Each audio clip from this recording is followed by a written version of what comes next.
वो हो जाएगा बापू। हमारे कार्यकर्ता इसी में ही लगे हैं।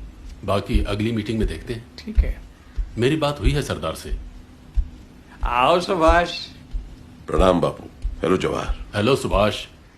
जीत की बहुत बहुत बधाई हो। उम्मीद है तुम इस बार भी बहुत अच्छा करोगे। बधाई हो। शुक्रिया बापू। आप खुश हैं ना? बहुत खुश हूं,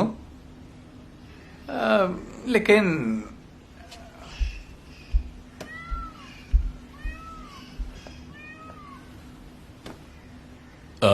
लेकिन एक छोटी सी समस्या है सुभाष। कांग्रेस हाईकमान तुम्हारे रवैये से खुश नहीं है। अगर तुम जंग में ब्रिटिश को मदद नहीं करने के अपने फैसले पर अड़े रहोगे तो हमें कुछ कड़े फैसले लेने पड़ेंगे। और मुझे इस्तीफा देने के लिए मजबूर किया जाएगा। सुनो जवाहर, चाहे जो भी हो जाए, मैं कभी उस साम्राज्य का समर्थन नहीं करूंगा जिसने 200 साल तक हम पर बेरहमी से राज किया। और मैं कभी भी फिरंगियों के लिए भारतीय सैनिकों के बलिदान का समर्थन नहीं करूंगा। अगर उन्हें लड़ना है तो उन्हें भारत के लिए लड़ना होगा, मातृभूमि के लिए। सैनिकों के जरिए हिंसा करना, भले वो आत्मरक्षा के लिए हो, किसी समस्या का हल नहीं है सुभाष। अहिंसा का मार्ग जो हमें बापू ने दिखाया है, हमें उसी पर चलना होगा। अच्छी बात है।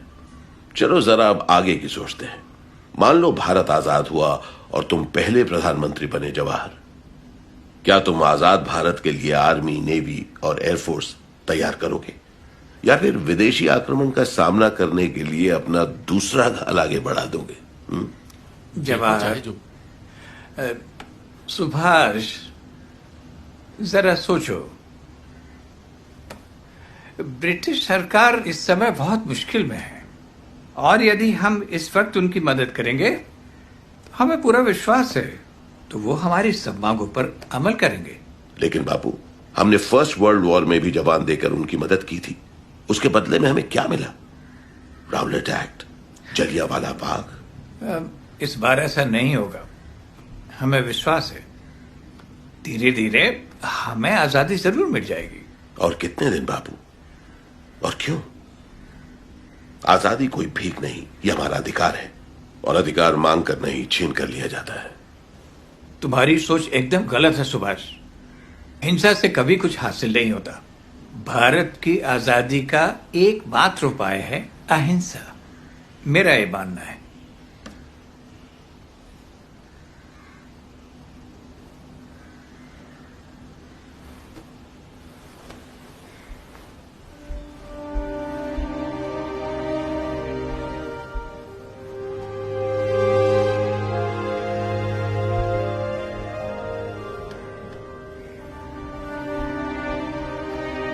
मुझे माफ कीजिएगा बापू, मैं आपसे सहमत नहीं हूं।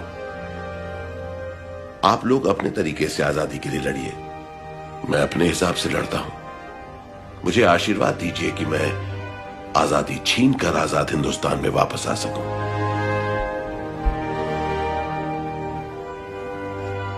विजयी भव सुभाष, हम तुम्हारा इंतजार करेंगे।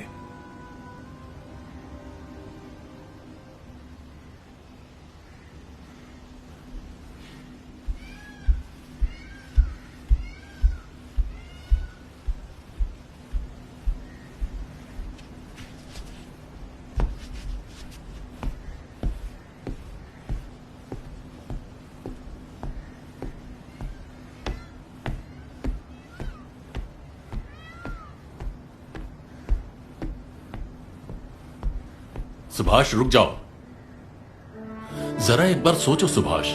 तुम कांग्रेस के प्रेसिडेंट हो, आज नहीं तो कल हमें आजादी मिल जाएगी। इतना भी दूर मत जाओ कि वापस आना मुश्किल हो। फिक्र मत करो जवाहर, हम कितने भी दूर जाएं तुमसे मिलने के लिए जरूर वापस आएंगे, और वापस आएंगे आजाद हिंदुस्तान में।